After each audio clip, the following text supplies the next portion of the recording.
It's really great to see you again. It's Judy from Coffee, Cookies, and Books. And what we have today is my best reads of 2025.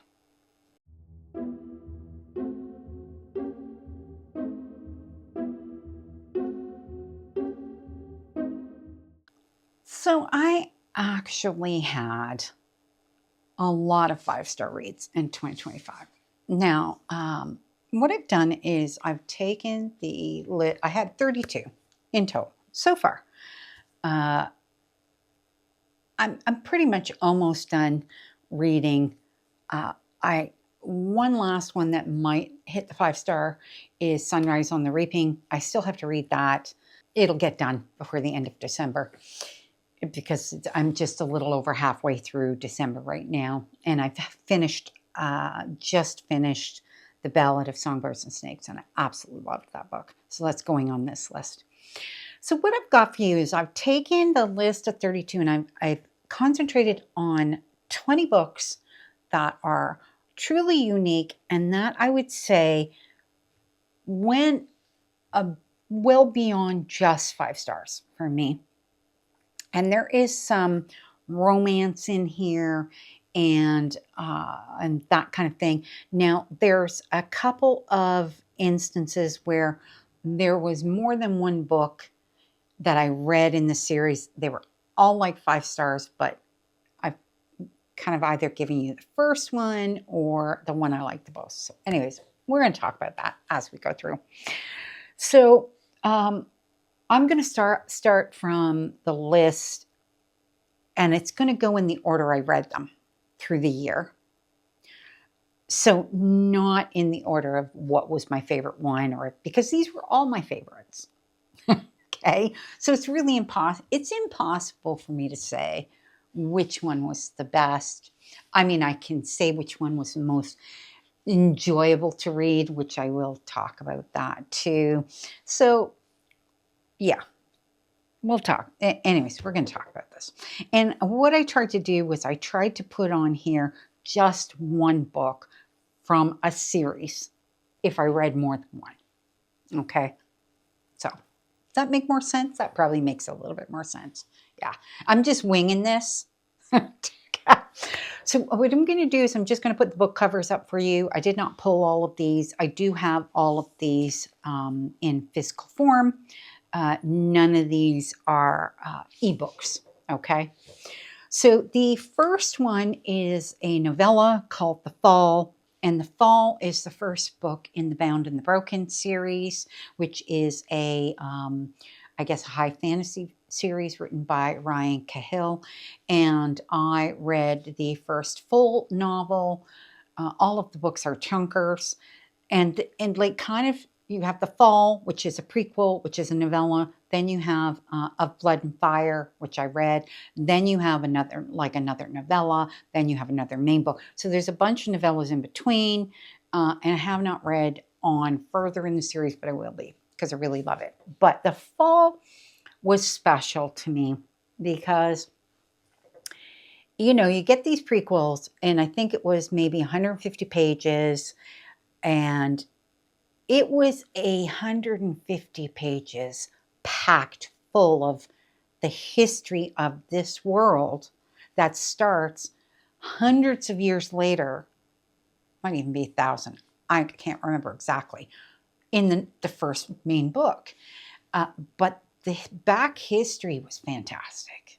Like, just fantastic. Okay, loved it. And I know that like the second novella I read after Of Blood and Fire, that was like really good too. So the whole series have been fantastic, but I particularly wanted to mention this because it just started it off so perfectly, you know, and the characters that are introduced in there and what they go through, it's like this sudden war breaks out. There's dragons and there's magic and yeah. Wow. Okay. So if you want to read the series, The Bound and the Broken, you have to read The Fall first. Look, 100%. I think all of the novellas are available on Kindle Unlimited. which is a great way to read them because they're just tiny. I do have a physical version of the first novella, though, and I'm glad I do because it was just so good. It's impossible for me to give you a complete rundown because there's too many characters, and it's just far too intricate to do, and it would be giving away the story, and I don't want to do that. You got to read it, okay? So really did love that, really did think it was special. So I thought I would mention that one first. And it was, well, you know, one of the first things I read in January. The next book, completely different, is Wool by Hugh Howey, and it is science fiction. And it is a story about the fact that the world is toxic, you cannot live on the surface, and everybody lives in this silo below ground. Now, this is a ginormous structure underground, and there are thousands of people at all different levels. And like the descriptions in the book about how far, like it takes you days to get down to the bottom. That's how many levels there are. And in this world, they basically, if you commit a crime and you're found guilty, you are sent out onto the surface to die, essentially. So, but there's more to it than that. And I just don't want to say, because it's such a key part of what transpires in this story. But essentially, this one woman who worked down in the bottom gets elected to sheriff because the old sheriff was convicted of a crime and sent out to die. She comes up there and quickly realizes something doesn't feel right. And that is where the whole story starts. Now, I have not read, I have all 3 books in the series, and I haven't read the next 2, but I really want to read the next 2. And yeah, so, you know, likelihood is I'm hoping they'll get pulled in my TBR. I have not included them in my series challenge because I had so many books to put in there, but it could fall under my series. It's a continuation of series challenge because I've already started Wool and I read it in 2025. So yeah, so that's that one. I did like just, it was fantastic. And as a science fiction book, it just really hit the mark for me. And I really loved the characters in the book. And I loved how the whole world was written in the book. Like, just loved everything. Yeah. Fantastic. Okay. Next one. Again, completely different, was The Adventures of Amina al-Sirafi by Shannon Chakraborty. This was fantastic, okay? It was like, I can't even say what it was specifically about the whole book, but typically for me, okay, I don't like historical based novels, usually. And this one is based in like, is it 13th century Persian history? Or 15, something like that, okay? And Amina is a pirate. Well, she's a retired pirate. I think she's around 40, so she's not young, okay? And she is now living kind of, I guess, what you would consider in isolation with her, trying to raise her daughter. And her daughter, I think, is around 10, 12, in around that age, if I remember correctly. And she's trying to keep her daughter away from what her life used to be, because she used to be a pirate on the seas. And she left her ship in the care of, I guess, her second in command, I think, is who she left it with. And basically her whole crew kind of scattered. And this is a situation where a woman comes to see her right at the very beginning of the book and asks her to find her daughter. So essentially, Amina has to go off back onto the seas again. So this is it's like a pirate story. It's got funny parts. It's got emotional parts to it. And this, Amina takes no crap. Okay? Like, she just doesn't take any crap from anybody. But it also has fantastical parts to it. So it's not just historical, but it has a fantasy element to it. It's like, oh my God. I loved it so much. I think the thing for me with this one, the key thing for me, I loved the characters of the book. That was really what did it for me. Because, you know, I have mentioned previously, especially when I did the video on the worst books, a lot of the problems I had with a lot of the worst books were I really didn't like the characters. And in this book, you had fantastic characters, but you also had a fantastic story. Put the two together. One of my favorite books. I liked it so much that I bought the City of Brass series for that she wrote because I loved her writing. And I know that one has Egyptian historical base to it, and I love Egyptian history. So that's one thing that I do really like. So I'm like, I think if she combines this the way she did in The Adventures of Amina al-Sirafi, I'm going to love it. So that was that book.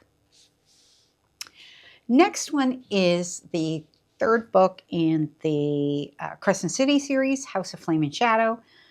And I read the first book at the end of 2024, and I read the next two books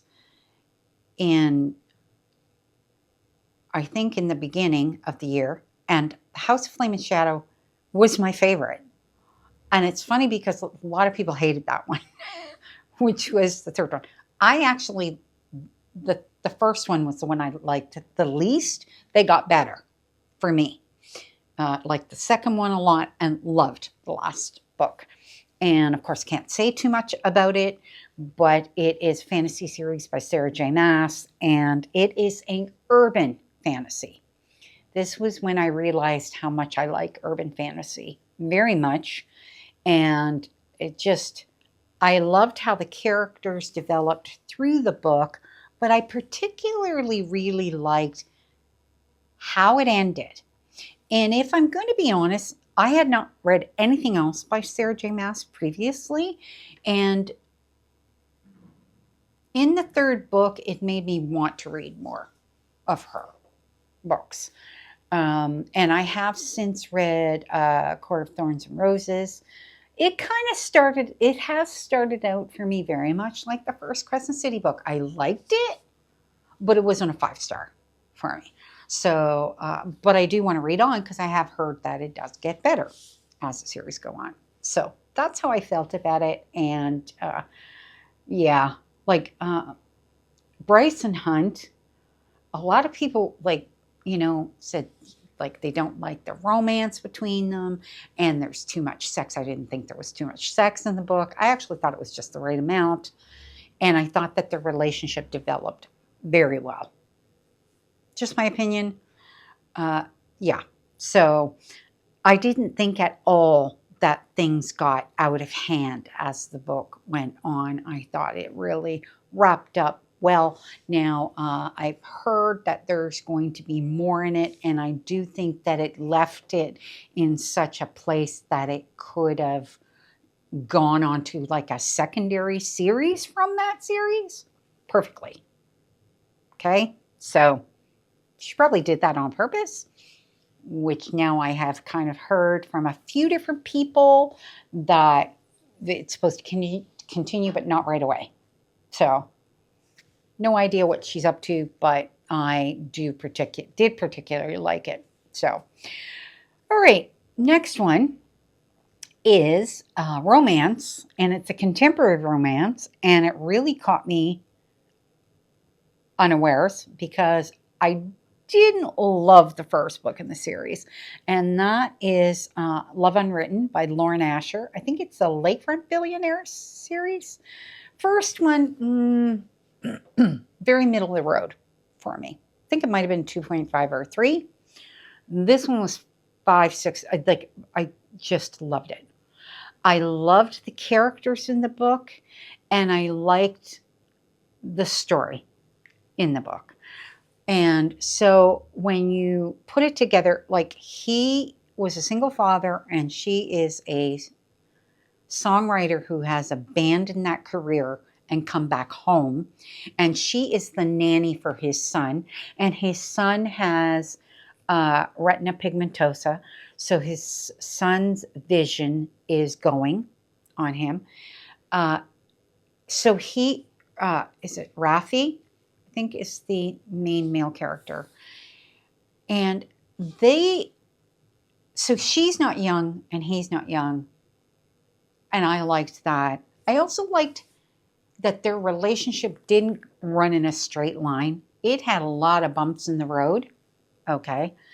And the book was long, but it read super fast. I just thought it was a beautiful story, and that how she developed their relationship and including their son, like the child in it. Perfect. It was perfect for me. So as a contemporary romance, it is at the top of the tier for me, this book. Not the first book, this book. I am, when it comes to romance, I particularly like books that are romantic suspense. Had to think about what it was. And that is because I like the suspense, thrilling element of thrown into the couple and them trying to navigate it. I like that a lot in a book. So that's why with contemporary romance, if the story is not compelling and the characters are not fantastic, it's not going to do it for me. So I don't find they hit as well as often as a romantic suspense will for me. So I don't know if that makes sense to people, but that's kind of how I looked at that one. So I did really like it. Okay, next book. The next book, I can probably safely say, was my favorite book of the year. I know, and not coming at the end because I read it closer to the beginning of the year. And that is Dungeon Crawler Call. I have read the first 3 books, and the first 3 books are all top tier for me. But the first book, introducing you into this weird, wacky world of Dungeon Crawler Carl and Princess Donut, who is a Persian cat. Just, I can't say enough positive, fantastic things about the story. Now, I can see the story's not for everybody. It was funny because I can't remember who it was I was watching, and they were saying how they didn't like how certain things were portrayed in the book that had a negative connotation to it. And my first thought was, yes, but you're supposed to think, what the hell? Because I felt that it was Matt Dinniman's social commentary on his view of the world. And how it's like, this is how we view it. Not great, right? That's how I felt about it. And this first part of the book had a lot of that. And it's continued through. It's, of course, gotten more and more weird as you've gone through. But oh my gosh, yeah. I like the first book. So I've read the first 3, liked the first book the most, liked the third book second, and the second book kind of sits at the end of those 3, but they're still all 5-star. And the first book's like 6-star, which, you know, we can't rate as 6-star, but I loved it. Loved it so much. Okay. So this is a story about a guy who he is house sitting the cat for his girlfriend who has gone on vacation with another guy. So clearly she's his ex, but he's still stuck at home looking after this cat that is a prize cat. And the cat gets outside the apartment and climbs up a tree, and he runs out, and he's in his boxer shorts, clogs, like the plastic ones, forget what the hell they're called, but yeah. And he's got like on a leather jacket, and it's like freezing cold. He's out there trying to get this cat down on the tree.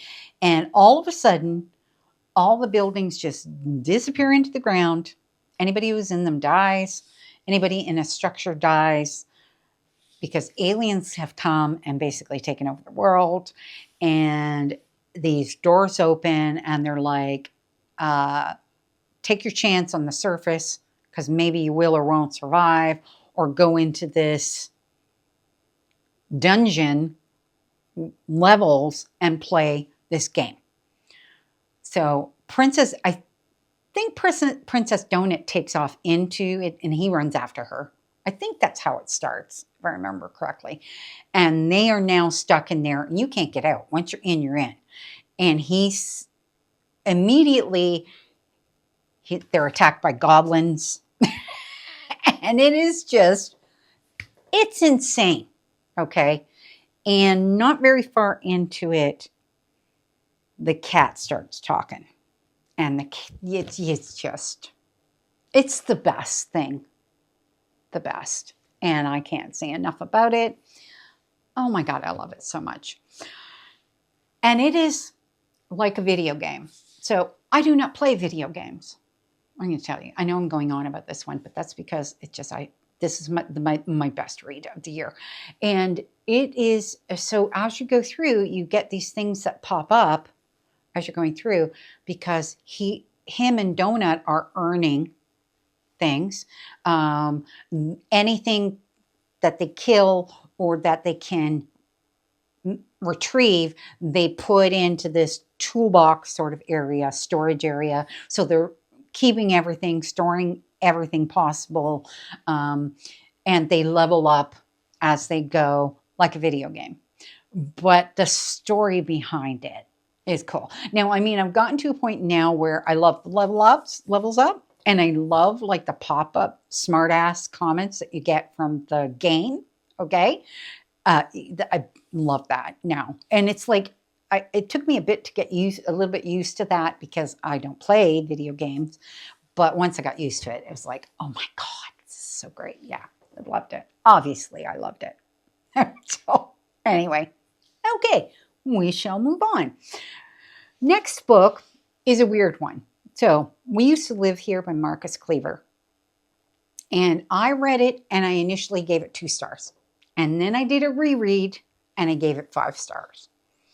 So what happened with it when I first read this book was, I think, as a thriller, I had a hard time figuring out the flow, what was happening in the book, okay? It kind of lost me. I think I just didn't understand what it was I was supposed to be looking for in the book.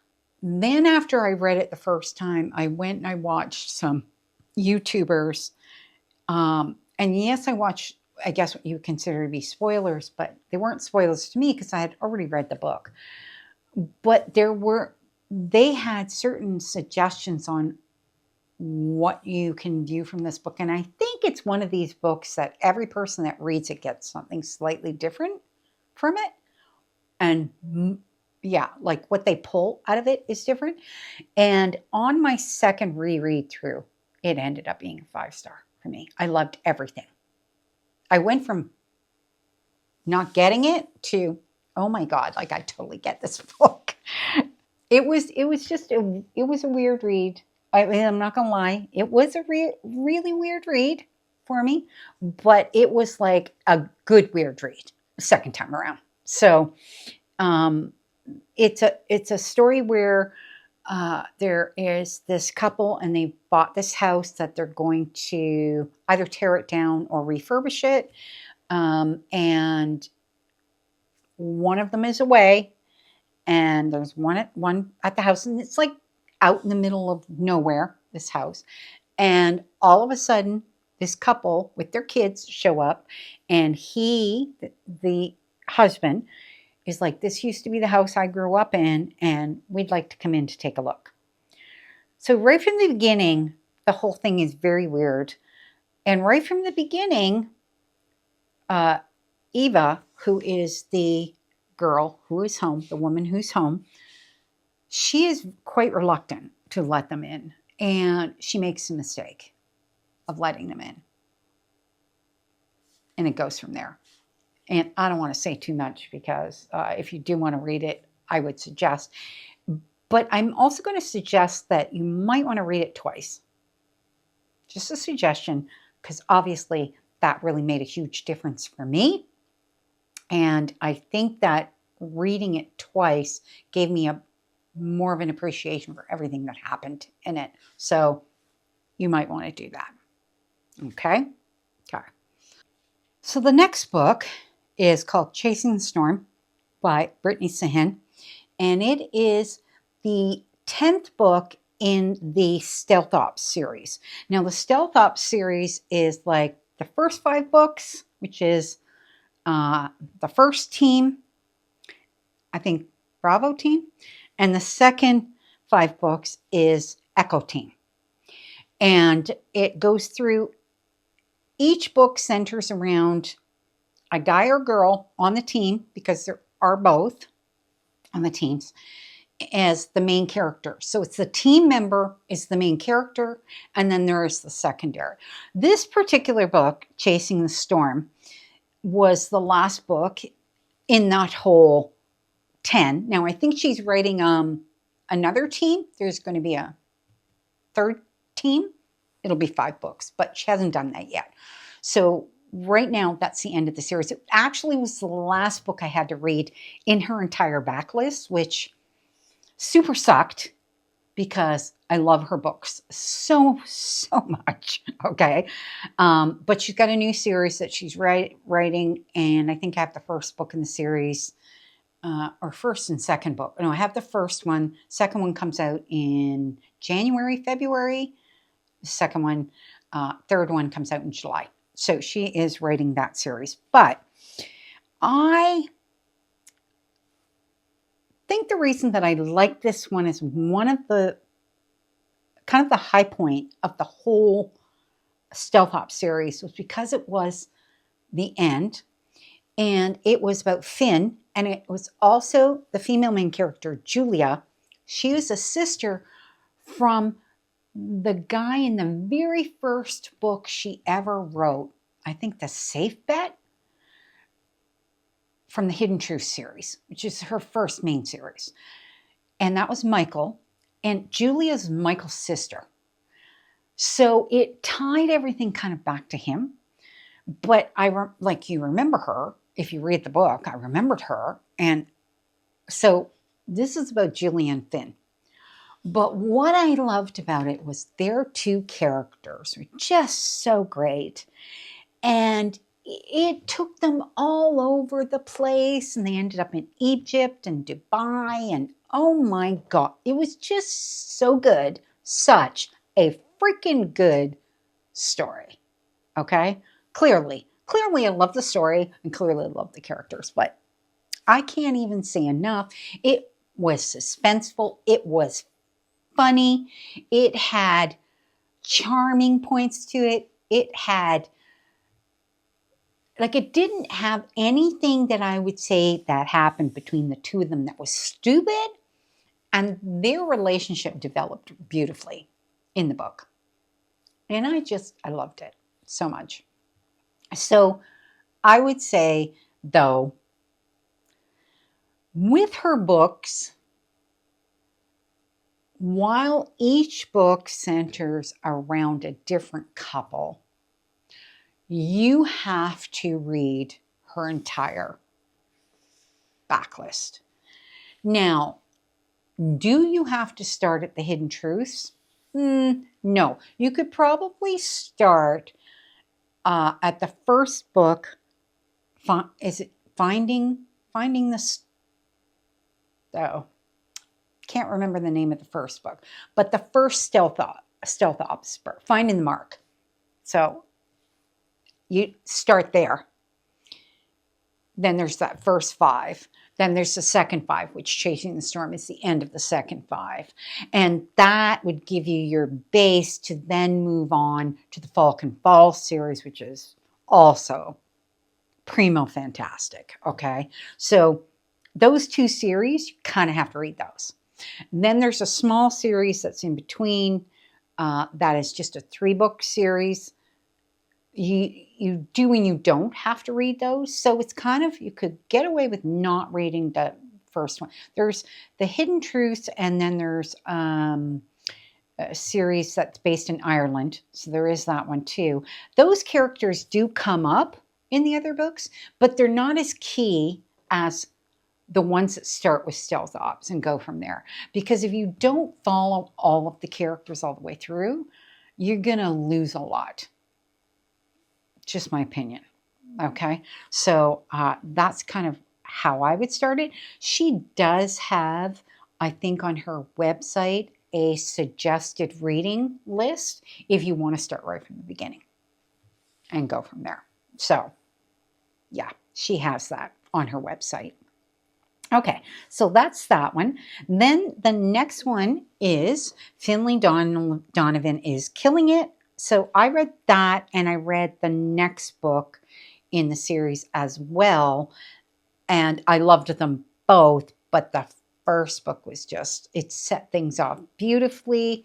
So this is a cozy, comical, little bit of mystery, little bit of, it's just chaos, which I liked. Obviously, I'm weird that way. And I loved the chaotic nature of Finlay. Now, Finlay is a divorced mom of 2 kids, okay?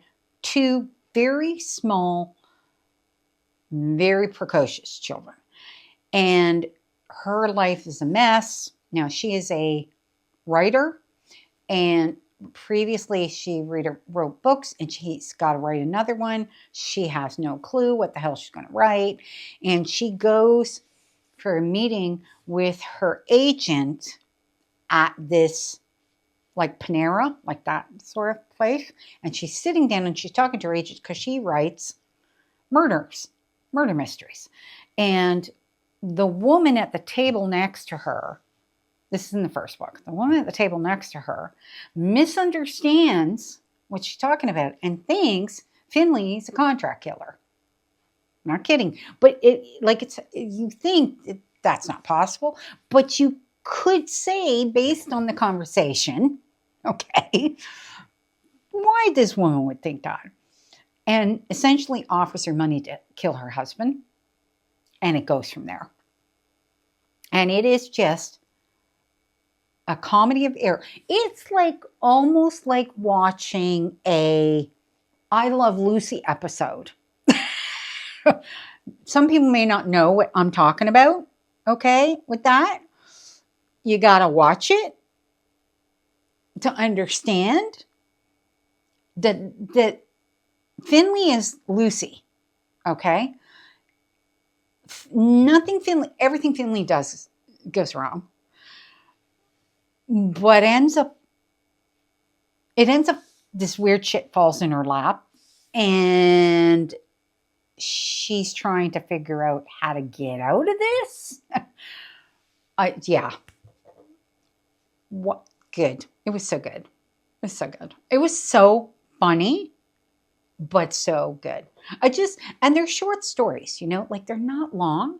So it's like, you could, like, you zip through them. Like, it took me nothing to read it. But it was an thoroughly enjoyable read. And when I hit a book like that, it's like, oh, it's lovely. Yeah, I enjoy it. So it's kind of like Dungeon Crawler Carl. you know? It's like you read something like that and you think, where the hell did that come from?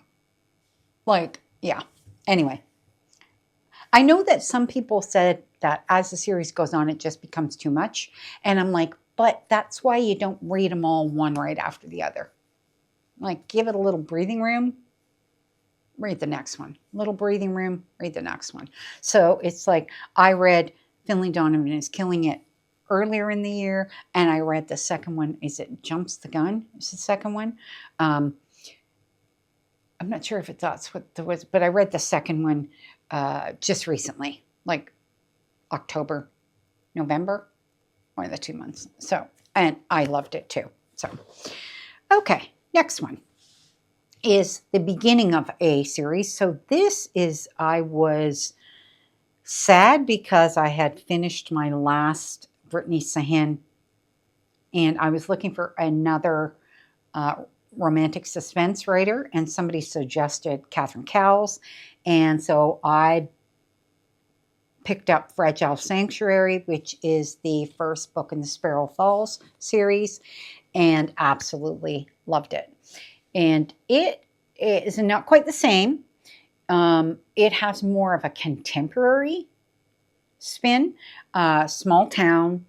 You know, the female main character is she's lived in this small town, she's grown up, but it's about this foster family, and she gets taken in because at 13 she loses her parents. That's right at the beginning of the book. There's a fire at the house, and she's the only survivor. She lost her parents and her sibling. So this family that she was close to, they take her in. And it becomes about, I think all the stories center around this foster family. And they're hilarious, okay? Their relationships, because I think only the daughter is the actual daughter of the woman. The rest are all foster kids. But they're funny. They have a really weird relationship. And the grandmother, oh my God, she's a handful. So I loved it right off the bat. I think it was like 50 pages in, and I loved the characters already. It was just hitting really well. Even the male main character, who is a grumpy ex-FBI profiler. So that comes into it.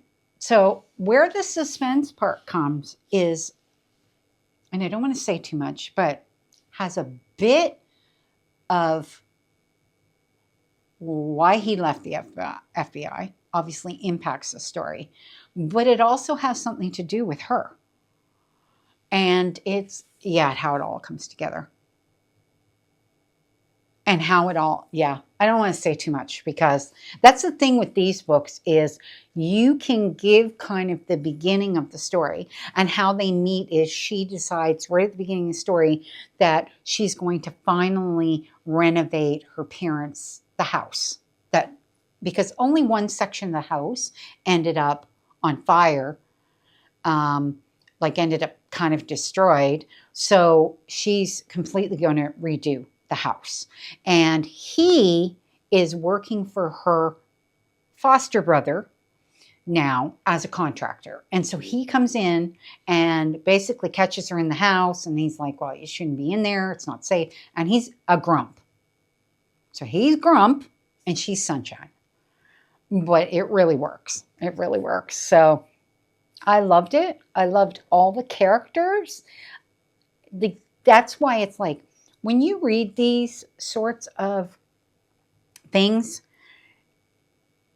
it's why it's so important to like all of the characters. Because if you don't like all the characters, should you read book 2? Why should you read book 3? Why should you read all the way to the 6th book and final book? Unless you like the characters. So you really have to like them all, and I did. I really liked them all. So looking forward to continuing on with that series. Okay, so the next one is not a series. Well, technically not, but it is The Tainted Cup by Robert Jackson Bennett. And this is a fantastical detective murder series. Okay, so, which is weird to say together all in one sentence, but it really worked, and I really loved every part of it. Now it is technically it is a series, but it's not really, because a drop of corruption, which is the next book, is a different case, murder case.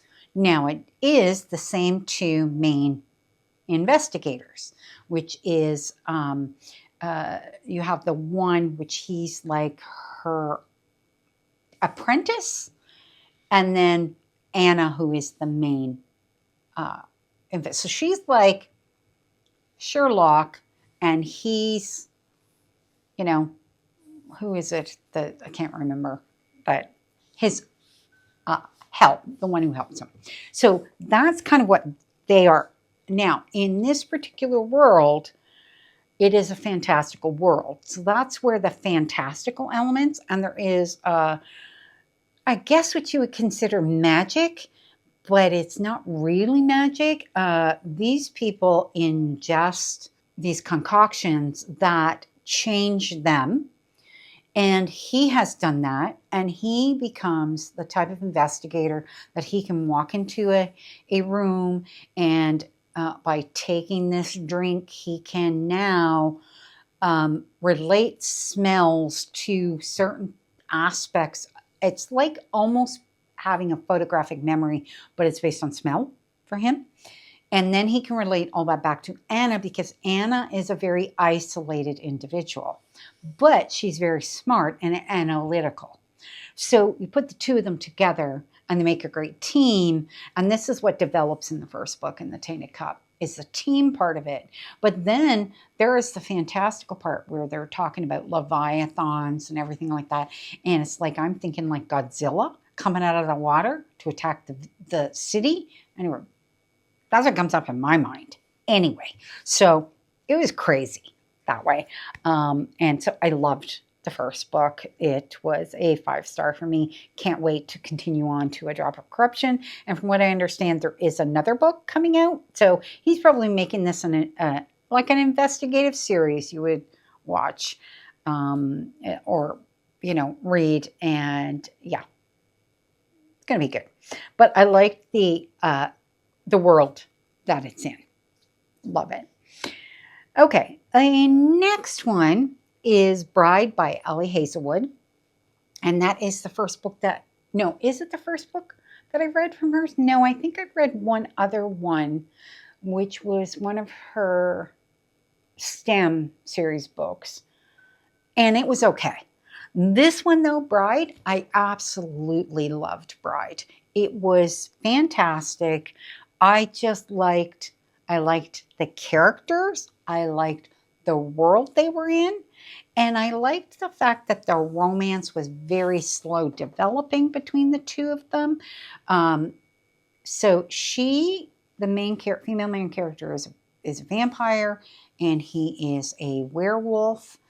Well, he's a wolf shifter, and they have a marriage of convenience between them to try to bring their two groups of people together. It's the idea behind it.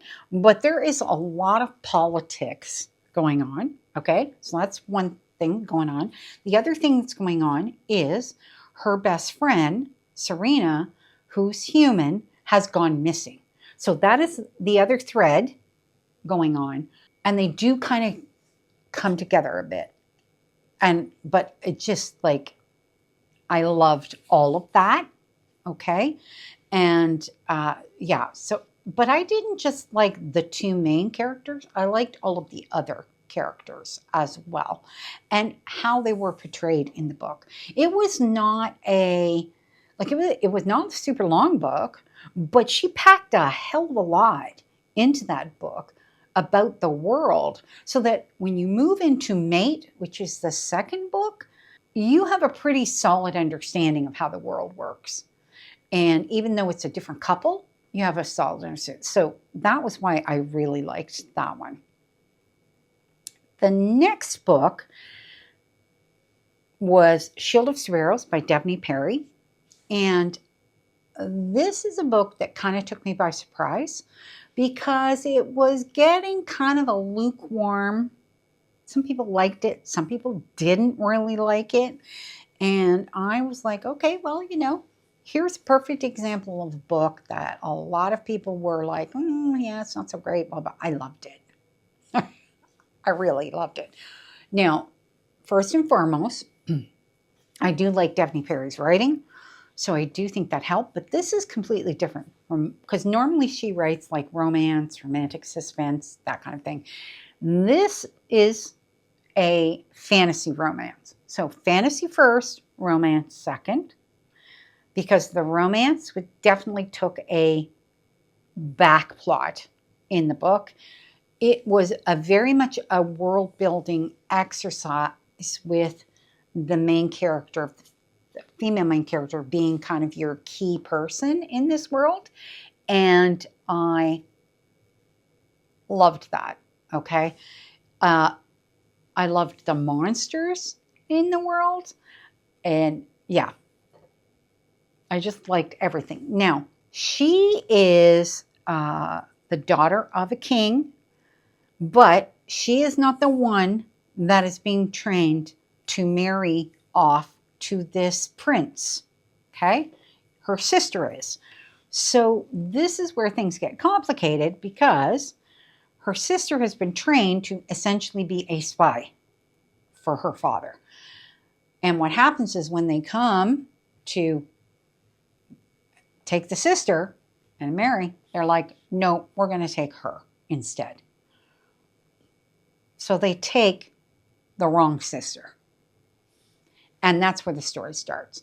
And meanwhile, her father has basically taken her aside and said, I know you're not trained for this, blah, blah, blah, but we need you to be sorry, this is rattling. It's making me crazy.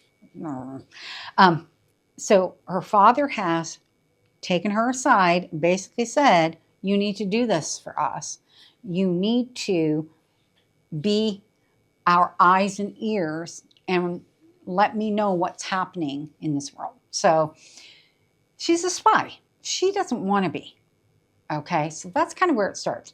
Now, she's not trained. She doesn't have any abilities like her sister's been trained. She's flying by the seat of her pants, literally. She rises to the occasion, and I really loved that. She's a bit of an underdog. I loved that.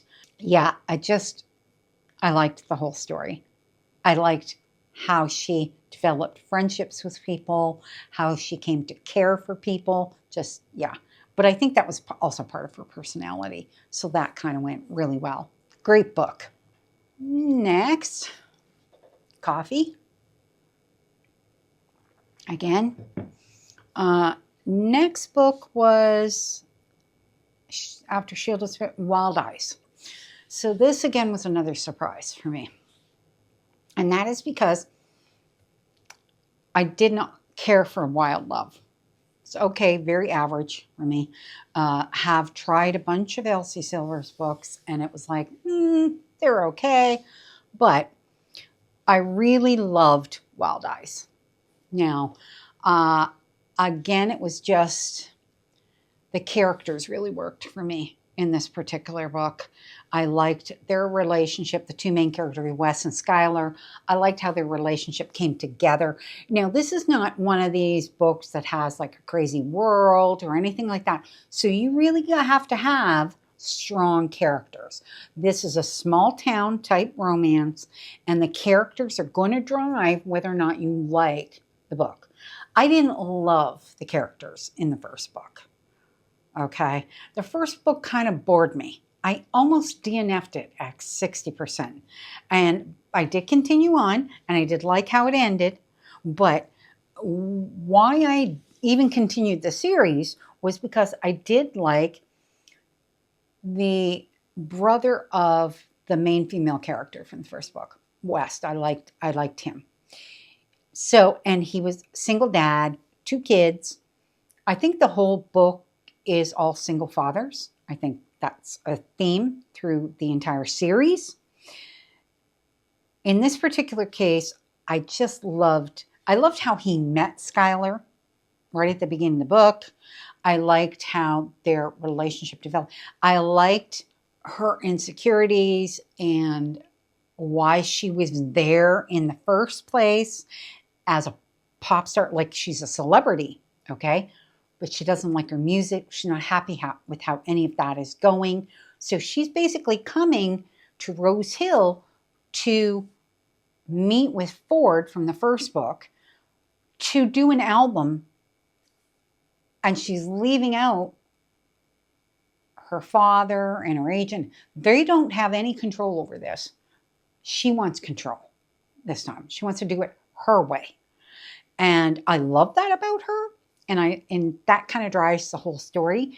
But how her character develops through the whole thing and how he helps her through it. It's just so good. Yeah, loved it. Fantastic. Now, if I didn't love this one, I could honestly say I wouldn't have been sure if I was going to continue on. But what I also liked about this one was that it gave a hilarious glimpse into the two guys that are going to be part of the next two books. So I'm like, now I want to read the next two books. Okay. So I have much more interest in continuing on in the series. So this book also did that for me. Okay, next one. This one was my biggest surprise of the year. Biggest surprise. And that is The Ballad of Never After by Stephanie Garber, which is the second book in the Once Upon a Time series. Once Upon a Time? Or Once Upon a Broken Heart. I can't remember what the name of the first. Didn't like the first book.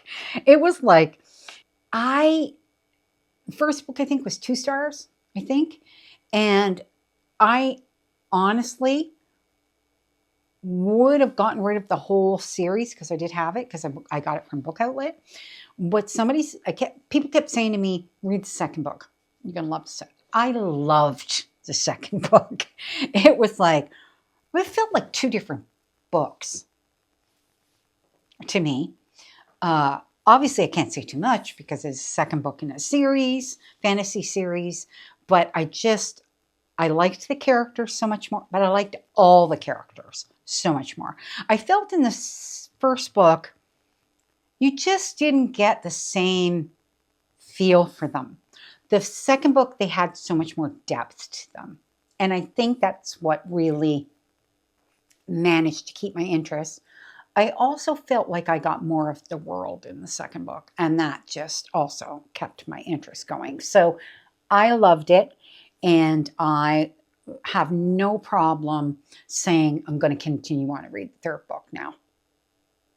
For sure, I'll read the third book, which I wouldn't, like after the first book, I was like ready to toss the whole collection. And I'm like, okay, all right. And I put it off and I put it off and I put it off. And I finally read it in November. And it's like, I'm glad I read it because I did like it. So obviously it was a 5-star read for me. Next one is Iron Widow, which is first book in the series. The next one is Heavenly Tyrant by Zhang Chao. And I loved this book. It had such depth to it. It had such a crazy world built in it. It managed to build in a sci-fi fantasy element in a Chinese feudal world. So you put those two things together. They don't sound like they should go together. Okay, but they did. And they did work. And the characters worked for me. Now, I did kind of said that, like I gave it 5 stars in Goodreads. And I had said when I did my review that it was 4.5 stars because I had really hard time with the Chinese names. And as you're going through it, that was kind of breaking up the story a little bit for me.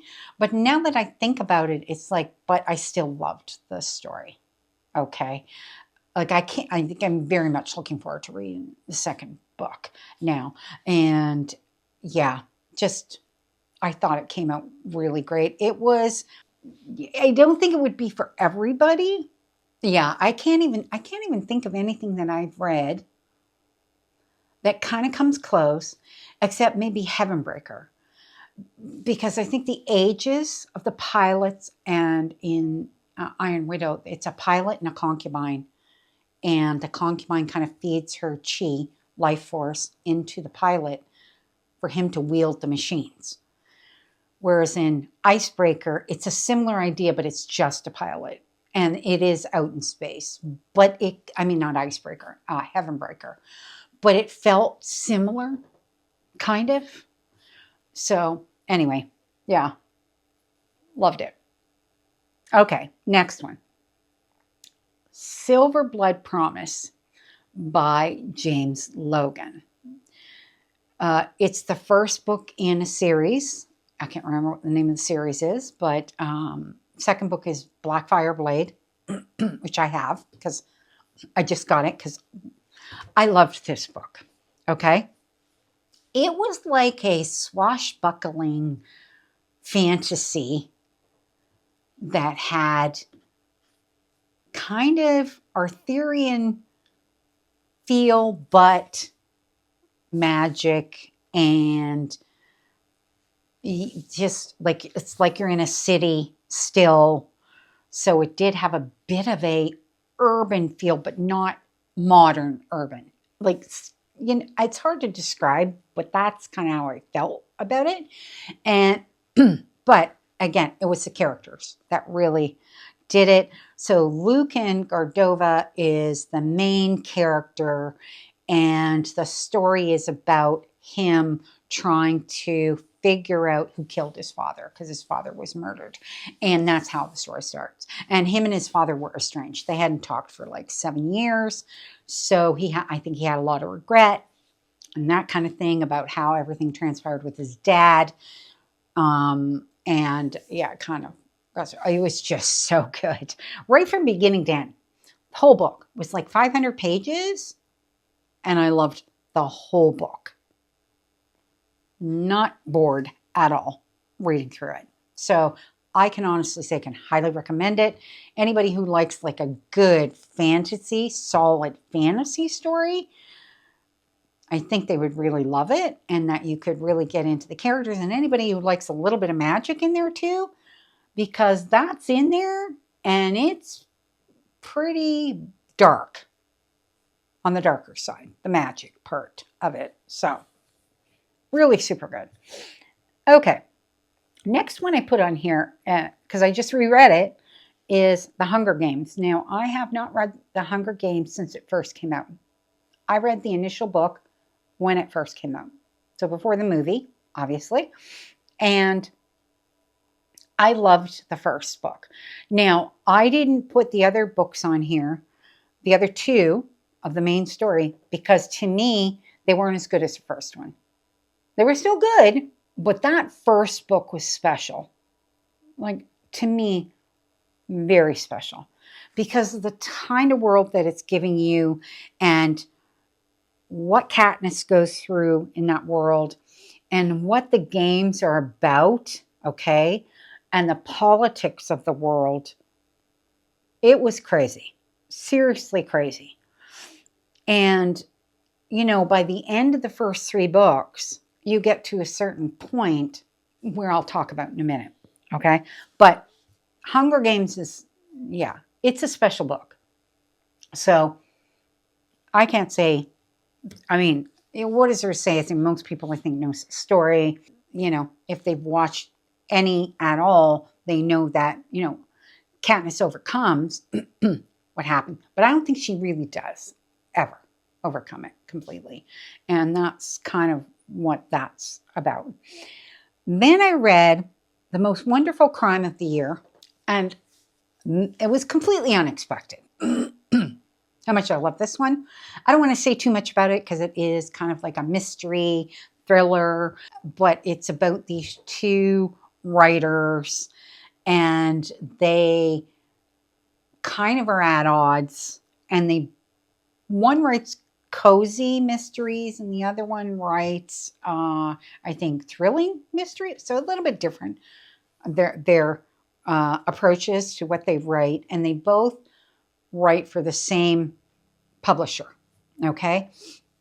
And they are sent off to this retreat.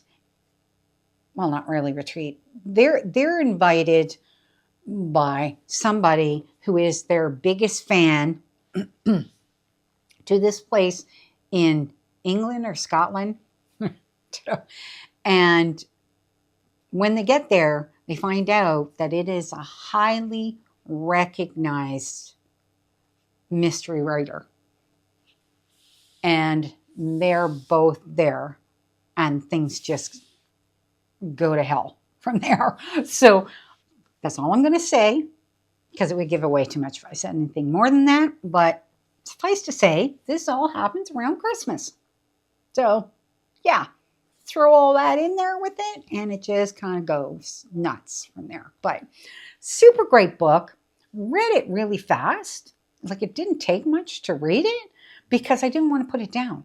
So, like, you get a book like that, and it's like you read through it, and you're reading, and you're reading, and reading, and before you know, you got like 150, 200 pages done. I think it's only a 300-page book, so it really didn't take much for me to read it. And yeah, I can't say enough about it. Loved it. Loved everything about it. And the last book is the last book I read so far this year, with only a little over 2 weeks left in the year. And I read The Ballad of Songbirds and Snakes. And I actually had pretty low expectations for this book. And the reason I had low expectations is because any of the clips I saw of the movie, I didn't like. And any of the reviews I heard were pretty mediocre. And I loved this book. And it was like, did I read the same book that everybody else read? Or was it just that I went into it with low expectations? I'm not sure what it is about this particular book, but I loved this book, okay? And I think maybe what I like, maybe what threw people is that Snow in the book is not President Snow from the Hunger Games. But I was okay with that because there were glimpses of who he could be in the book. But he was a young man. He was a teenager. He was basically, 17, 18? I mean, he was basically the age of these kids that were in the Hunger Games. And so this is the 10th annual Hunger Games after the war, but they have still not recovered from the war. So I loved the rawness of that. I loved the brutality in it.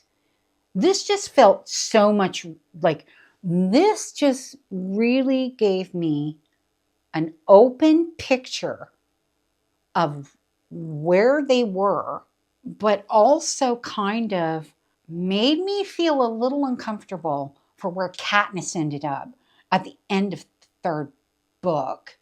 And like the cycle was starting again. So that's how I felt after reading this book. But I loved it. Now, I have not read yet Sunrise on the Reaping, which is the last book I have to read from the collection of 5, because the first three books were a reread. So that's why the Hunger Games was a reread for me. And I did reread through all of those. And the Ballad of Songbirds and Snakes was a new read for me, 5 stars. And I have heard this last book, Sunrise on the Reaping, is heartbreaking book. And it is about Haymitch's story, which I think is the 50th annual Hunger Games, if I'm not mistaken. So you've gone from 10 to 50. So there's a 40-year gap in there for them to develop the games to a different level, a very different level. And then even from where Hamish was at 50 years to where Katniss was at 74 and 75. Another huge gap, right? But it just, you could see so much more of where it started and the brutality of it. Yeah, you really got a very clear picture. Also, a bit of a clearer picture on the peacekeepers, who they were, where they came from, how they were developed, because you don't get any backstory at all about the peacekeepers in the other 3 Hunger Games. Yeah, kind of crazy. So that's it. Those are all of my favorite books, and this was way too long, but you know, talking about my favorites is always the best thing in the world, and I don't know if you agree with me on any of them. You probably disagree with me on some of them, which is totally fine, because that's what reading's all about, right? Some things we like, some things we don't, and I don't hold it against anybody if you don't like a book I read at all. Okay, so yeah, that's it. Now, so this is the worst video went up ahead of this one. And then what's coming after this one is we're going to take a dive into the 25 books that I had on my must-read list for 2025. And we're going to talk about how I rated them and how it all went in the next video. All right, so that's it for today, and I'll see you then.